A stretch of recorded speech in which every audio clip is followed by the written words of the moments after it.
What if I told you that I could put the entire internet in a box? What if you didn't need the cloud to host websites or do AI? And what if you could do it all with no cellular signal, Wi-Fi or SATCOM? All that and more today as we're going to cover a hot new domain called computational connectivity.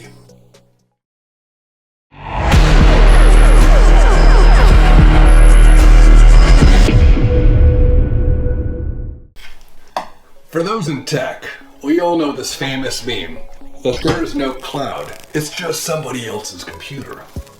While the cloud has its merits and value props, there are severe limits and significant costs to centralized storage and compute. Especially as data is piling up faster than it can be sent back, the world's slowly moving to a decentralized edge compute model. The other challenge here is that connectivity is expensive. Data in motion costs are real, and most of the planet is covered in zero Gs. So how do I bring everything I need from the internet, my mission applications, to my own private network, to where the action is? This is where a new class of solution called Internet in a Box solves a real need. So, this seems like a big box to carry everywhere. Let's see if we can make it smaller.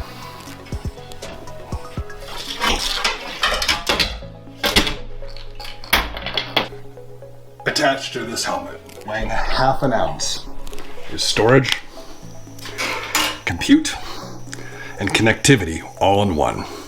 This, my friends, is a live working server, and I'm going to demo it real time. As a platform, there are dozens of current solutions already available, and I've installed a few that interested me. Let's start with something easy. I have all of Wikipedia here, and when I say all, I mean all 7 million pages and millions of media files, all hosted locally. It's impressive to me how snappy and responsive the page loads are. It's actually faster than my high-speed internet I pay a pretty penny for each month. This makes sense as the control loop's local. I don't have to go across my ISP or 5G to connect to another computer in another part of the world to get my answer. Next, let's do something more mission-focused. I have downloaded all the world maps and now have my own offline Google Maps. I'm able to zoom, explore, and get detailed street-level details in an incredibly responsive interface. Each interaction is actually an encoded URL that I can then send to someone else on my team and deal them in. How about an application? There's a full learning management software suite on it where I can point it to any video on the internet, to scrape it and store it offline and tag it as necessary. There's also a full tech learning library across dozens of technologies with cataloged content, embedded training agendas, and even streaming video, like Udemy or Lynda, at no cost. What about AI? It was easy to load a few of the top open source LLMs onto the device. The challenge was that this is a resource-constrained device and has limited GPU capabilities. My iPhone 14 has 6 times more RAM than this little guy for contrast. The answer to this challenge is to have Internet as a box serve as host and network, but have the end user's device, which has the proper GPU cycles, do the transformation and do it as a composite stack through an app. How is this miracle of science achieved, you ask? Let's get technical for a moment. Raspberry Pis have been the most popular single-board computer on the market since they came out in 2012. I'd like to give a special shout out to Jeff Geerling, who continues to be an inspiration to all of us pushing the limits of computer science, what these little boards can do. I have in my hand a Raspberry Pi 02W, and you can get these on the internet for about $15. I'm running this guy with about 256 gigabytes. But for another $200, you can get a 2 terabyte card for larger solutions that need it. You can also plug in a thumb drive or a DAS and expand your storage as needed. So this happens to be the smallest one they make, which I have running these applications to prove a point that you don't need big expensive servers to run applications or websites. In contrast to a 2U data center class server, which needs 1,000 watts, this guy consumes less than a watt, which means you can run it on battery or even on solar. Just like your laptop or mobile device, this has a Wi-Fi antenna, which you can see here as the triangle sandwiched inside the layers of silicon on this board. So what's disruptive about internet in a box is that instead of using the Wi-Fi antenna to connect to another network, the solution reverses that flow and makes it a broadcast antenna for other devices to connect to. And it's achieved through clever software-defined networking configuration that literally makes this device a wireless router that can support simultaneous connections.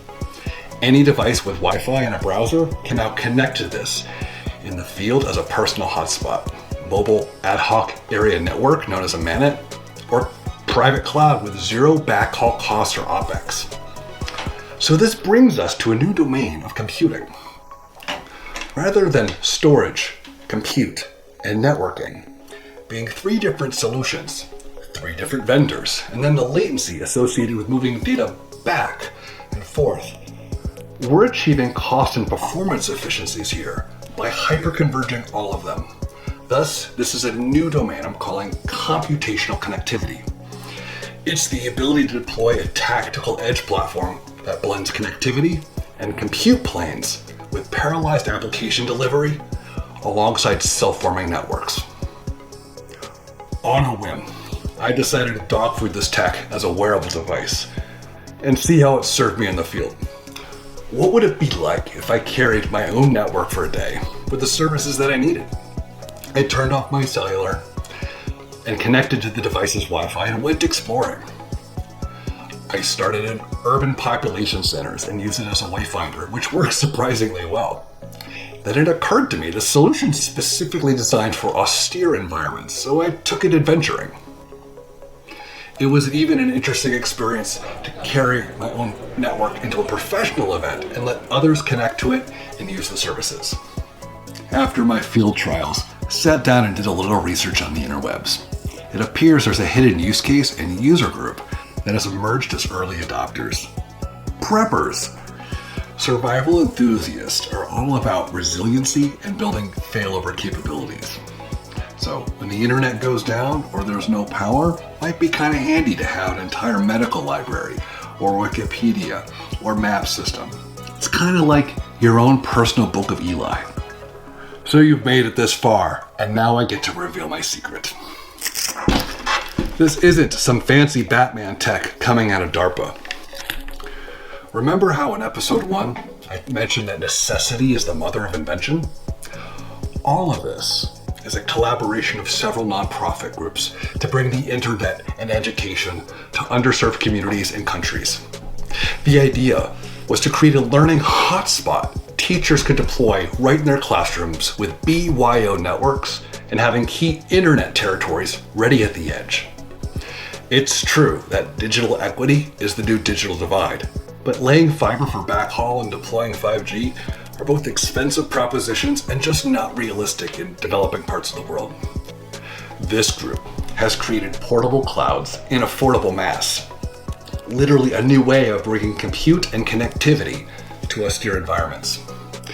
This is a cause I believe in, and I ask for your support. Whether you're a developer who wants to contribute to the code base or believe in the democratization of worldwide knowledge to advance humanity, I kindly invite you to donate, and I'll put the link to donate in the description below. That's all for this episode. Stick around for more innovation-filled episodes this fall where I'm covering positive friction, hype cycles, and AI, just to name a few. Till then.